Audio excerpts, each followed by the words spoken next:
Hey everyone, how are y'all doing? My name is Deborah and I'm here to give you episode 1's review of Pinocchio.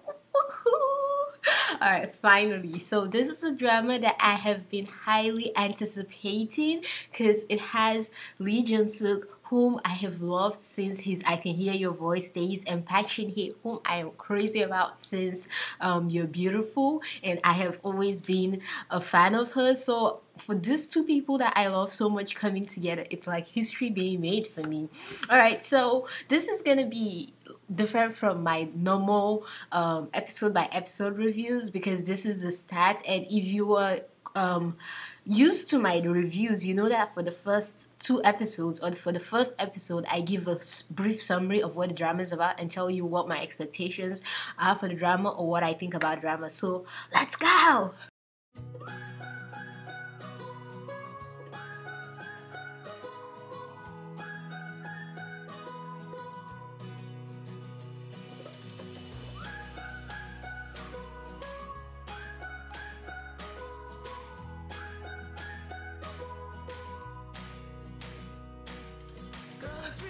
Alright, so I'm gonna give you a brief summary first and then we'll go to what I think about it. So this drama is about Lee Jongsuk, and we start the drama from a competition where he went for this quiz competition and he was competing against this guy that's the most brilliant guy in the school that Lee Jongsuk attends, and everyone was shocked to see Lee Jongsuk there because Lee Jongsuk is always the last in the class. He takes 34 actually in the whole school because there are 34 people in the school and he's always number 34. So people were shocked to see him there. But from the start, when they started the game, he was giving clues to at least me that he was intelligent and he was a genius. So I knew that there had to be a backstory to why he was acting like he wasn't a genius and why he kept on getting last every time. And they showed us, and they did exactly that. They took us from that scene to the backstory, and before they took us to the backstory, Lee Jongsuk made an agreement with the guy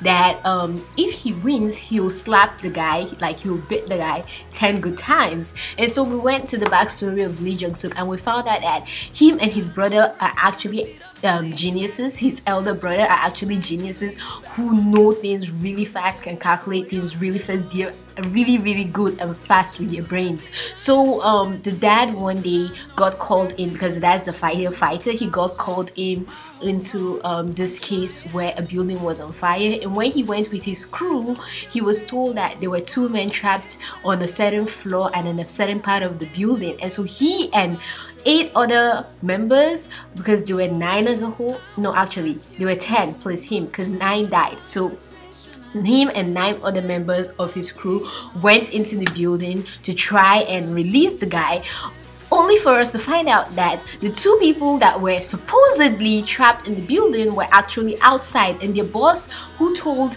Lee Jongsuk's dad that they were trapped inside, covered it up and didn't tell nobody, nada, that the people were outside. And he lied to the policemen, he lied to the press, he lied to everyone that cared to listen, that Lee Jongsuk's dad just took this man inside the building with while he knew that he just took this man inside the building, fully knowing that there was no one inside the building, which was a lie. And so, when Lee Jongsuk's dad and the other men went into the building, it exploded as was expected, and they died.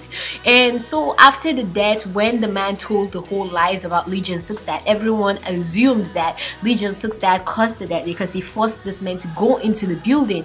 When the fire happened and the 9 people died, there was a guy who has the Pinocchio syndrome, which is a syndrome that basically, just like Pinocchio, if Pinocchio lies, his nose grows long. So this is a syndrome that lets people know when you lie, and Shin-hye also has it in that she hiccups when she lies. So this guy supposedly saw Lee Jongsuk's dad, and so it made everyone believe that Lee Jongsuk's dad was alive, and so the reporters believed that he was alive, and hence this female reporter kept on bugging the family, and not only the female reporter, male reporters and other reporters, but mainly her, kept on going on the family's case that they knew the dad was alive and they lied about the dad being alive, and they sincerely did not know that their dad was alive because he never came home, and they knew their dad to be someone who is simply honest and responsible, and he won't do something like that. And so there were two reporters that were filming the case, and one of them was a female who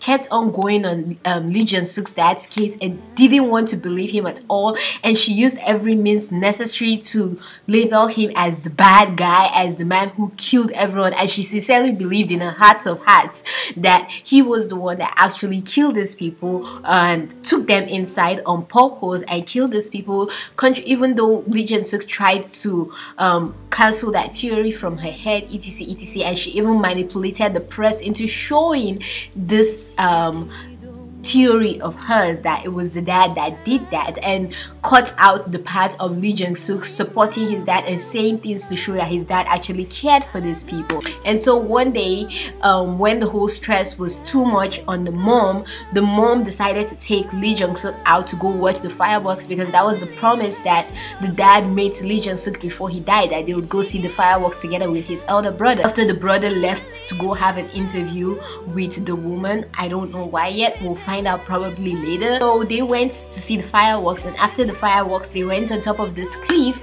and I was so scared because I knew this was gonna happen, and that was exactly what happened. The mom told Lee Jongsuk they had to go meet their dad, and so Lee Jongsuk was like, oh, you know where dad is, you're not lying to me. And he always asks her that question, you're not lying to me, right? And she's always lying to him, and so, which obviously is impossible because no one knows where the dad is. And I immediately knew she wanted to commit suicide, and so apparently from what we found out later, she may or may have not died, but they jumped off the cliff, and Lee Jongsuk survived thanks to a grandpa who took him as his son because he has disorder or memory problem where he jumbles thoughts together and confuses thoughts, confuses things. So he thought that Lee Jongsuk was his son, and so everyone in the town decided to play along with it because it was helping the man get better. And so when the man's son and the man's son's daughter, that's his granddaughter, came into town because the son got divorced from his wife and he wanted the child and himself not to have anything to do with the wife. When they came into town, they thought that Lee Jongsuk was playing their dad and they didn't want to have anything to do with Lee Jongsuk, but the girls started opening up to Lee Jongsuk, and the dad started opening up to Lee Jongsuk a little bit and letting it be when they found out the whole situation and that it's actually making their dad feel better. So she agreed to call him uncle, and the dad agreed to call him elder brother, which is kind of really crazy when the granddad is around. So the little daughter of the guy was actually Park Shin-hye. So Lee Jongsuk and Park Shin-hye knew each other right from when they were young, and he was her supposed uncle. And so finally, at the end of the day, Lee Jongsuk started liking her because she couldn't lie to him. She had the Pinocchio syndrome, and so he liked her because of that, only to find out at the end of the episode that her mom is actually the person, the reporter that has been labeling his dad as this bad guy and whom we all obviously do not like. So he was really mad, and he betrayed her by telling her dad that she was watching TV and she saw her mom on TV, and she also texted her mom. And this, I say it's a betrayal because the dad and the mom just got divorced, and the dad wants the daughter to have nothing to do with the mom, which I totally understand from all that I have seen right now. But there's a backstory to that which we haven't yet found out yet, but that's the whole story. And from what we found out later on, they don't get along at all, and he always acts like he hates her because of the history that he knows and she doesn't know about. So that's basically it. So far, I really do like this drama. I love that they didn't drag the story of Lee Jongsuk and the mom and Park Shin-hye, and the fact that Lee Jongsuk knows that Park Shin-hye's mom is the reporter. I love that they didn't drag how many episodes before we find out. So right now, it's only Park Shin-hye that's left in the dark, and from the looks of it, she might find out real soon. Another thing that I also like is the fact that from the beginning, it was made clear that Park Shin-hye did not love Lee Jongsuk, because she was asked the question if she loved him, and she said no, she doesn't like him, and she has the Pinocchio syndrome, so she can't lie and stuff, except there's a loophole somewhere in the Pinocchio syndrome that allowed her to lie, and that means then the guy who supposedly saw Lee Jongsuk's dad also lied about it.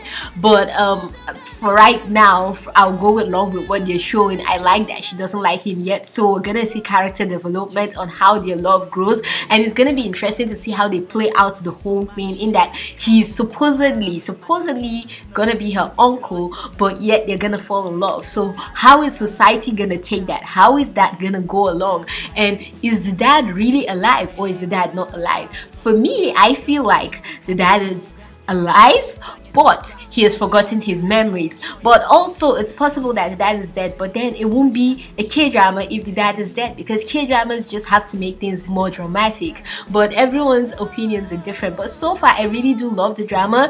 The chemistry between Park Shin-hye and Lee Jongsuk is one that, you know, when they come together, they're gonna explode, and I've already seen that, and I'm loving it so far. So I'm really excited about this drama and all that it has to offer, and what the other male reporter whom you're gonna see when you watch the drama has to offer, or if you've already seen the drama, what he has to offer, and if he actually changes. Because from what I saw, he's the one that actually felt slightly teeny bit guilty about the whole situation. But yeah, there were parts that really got me riled up, which I'll probably maybe talk about in episode 2. I don't know yet, but I thought it was really cute when they were young and he kissed Park Shin-hye on the cheek and stuff, and how he just loved her because she told him from the start the truth, and she can't lie to him, and his mom has been someone that has been lying to him. So you can see that he hates lies, absolutely dislikes lies, and he can't stand lies. So I feel the whole lying thing is gonna have a really huge effect on this drama, and there's gonna be a whole twist at the end and stuff, and I'm really excited about this drama. But let me know what your theories are in the comments down below. Don't forget to watch out for my episode 2, 3, 4 etc reviews of this drama, and don't forget to give this video a like. Don't forget to share, subscribe, and keep being the awesome beautiful people you are. From me to you, you know I've got some humble love for you all. Peace. 널 사랑한 이유로 한 번도 널 사랑하지 않는 날이 없는 나라고.